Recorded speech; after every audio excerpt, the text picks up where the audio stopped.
Le journal des médias. Et puis on commence ce journal avec la matinale de TF1 qui va connaître plusieurs modifications. C'est une information du média La Lettre face aux audiences qui restent largement inférieures à celles de Télématin. On est en moyenne à 250 000, 300 000 pour TF1, ce qui correspond à la moitié de l'audience de sa rivale de France 2.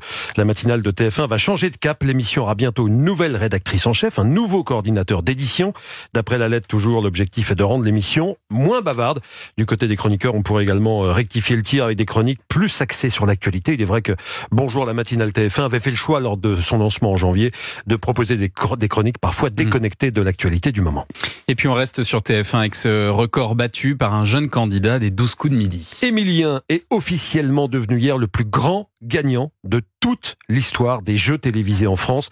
À sa 234e participation aux jeux de Jean-Luc Reichmann, il a dépassé le cap du million d'euros. Il a même battu le score de Bruno Urquade, qui était jusqu'ici le seul à l'avoir fait. Écoutez. Votre cagnotte Émilien s'élève à 1 039 071 euros. Il a 21 ans. Il explose tous les records. Millionnaire à 21 ans. Exactement, Anissa, millionnaire à 21 ans. Il répondait absolument à toutes les questions sur tout. Et c'est pas fini. Il lui reste encore un autre record à battre, celui du nombre de participations.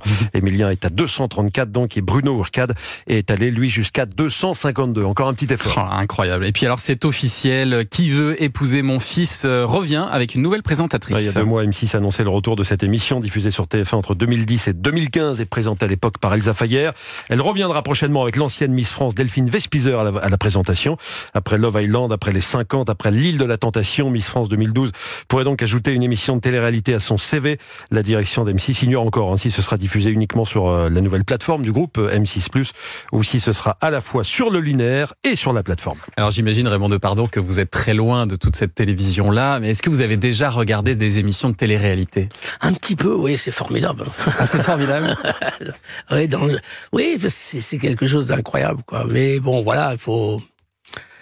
Moi, je ne pense pas de jugement. Je trouve que voilà, les gens ont le droit de regarder ça. Mais c'est assez extraordinaire. Ouais. L'image, c'est quelque chose quand... au début, voilà, tout le monde est un peu fasciné. Ouais. Maintenant, on est emporté, je crois, par quelque chose. Suivre Valéry Giscard d'Estaing en 74 dans son quotidien, c'était déjà un peu de la télé-réalité. C'est de la vraie télé-réalité. La vraie télé-réalité. Ouais. Et puis alors, une autre information ce matin, Julien, c'est le journal 20 minutes qui s'apprête à disparaître. Ouais, c'est une page qui se tourne, c'est le cas de le dire. En tout cas, la version papier de ce journal gratuit va disparaître. Ce journal gratuit qui avait été lancé en 2002 à Paris avant de voir sa diffusion gagner d'autres villes françaises. La version papier n'existera plus à partir du mois de septembre. Il y a encore quelques années, le journal tirait à plus de 800 000 exemplaires. Ça avait marché très très fort, mais la direction de 20 minutes l'a annoncé hier. 20 minutes est touchée par un plan social qui pourrait viser 56 salariés. Et puis France 2 rendra hommage dimanche à Jackie Kennedy. Oui, dans 13h15 le dimanche, c'est une case qui est réservée habituellement aux documentaires et que vous connaissez certainement, Raymond Depardon. Et bien dimanche, vous pourrez voir un documentaire inédit sur Jackie Kennedy, ancienne première dame bien sûr des États-Unis, disparue il y a pile 30 ans. C'était le 19 mai 1994. C'est un documentaire qui commence par cette journée historique du 22 novembre 1963, jour de l'assassinat de son mari JFK, pour dévoiler ensuite les forces de Jackie, ses blessures et ce qu'elle a laissé en héritage. Caroline Alazi, réalisatrice de ce documentaire. Je trouve que c'est un personnage assez complexe et pour l'approcher, je pense que c'était intéressant de reprendre toute sa trajectoire, la trajectoire d'une femme, en plus d'une femme dans ce XXe siècle qui a vu justement les femmes énormément évoluer.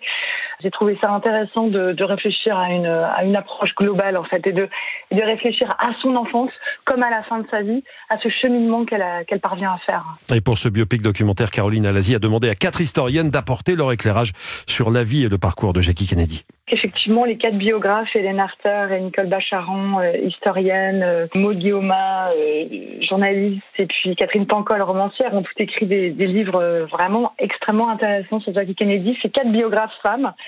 Je l'ai pas complètement fait exprès, mais je dois dire que ça donne une touche extrêmement féminine avec un regard que j'ai trouvé très intéressant. 30 ans, jour pour jour après la mort de Jackie Kennedy, France 2 donc proposera un documentaire inédit. Ce sera dimanche à 13h15 et c'est vrai que dans cette case 13h15 le dimanche, je suppose que vous connaissez Raymond Depardon, on sent la filiation quand même. Ce sont des documentaires extrêmement soignés. C'est bien, c'est bien. c'est une vraie création. Hein. Mais vous regardez beaucoup les documentaires à la télévision? Oui, un peu. Pardon. Oui, ça m'intéresse un peu moins qu'avant, mais oui, je m'intéresse beaucoup parce que surtout ceux qui viennent un peu comme ça des pays anglo-saxons, ils ont plutôt tendance comme ça à être un peu épurés. Ouais. C'est intéressant. Puis je veux dire, c'est avec des écritures témoignages. nouvelles aussi. On le voit sur les plateformes. Aujourd'hui, il y a plein de documentaires qui sortent sur les plateformes avec des écritures qui sont très nouvelles. J'imagine que ça vous intéresse, ça aussi. Oui, bien sûr. Oui. Mais les chaînes sont encore un peu timides avec les documentaires. Il y a toujours un peu ce côté comme ça, un petit peu. C'est valable avec le brut, le réel. Vous le savez, avec le fait divers. Enfin, on est toujours un peu. Et pourtant, après, avec le temps qui passe, on est très content de retrouver ces. C'est vrai que c'est rarement en prime, hein, les documentaires. Bon, à part Dimanche soir, là, pour le coup, mais c'est rarement en prime. Et c'est vrai que vous voyez, même 50 50 ans après, on est ravis de revoir ce documentaire 74, une partie de campagne. Ce sera dimanche soir sur France 5. Merci Julien pour ce journal des médias.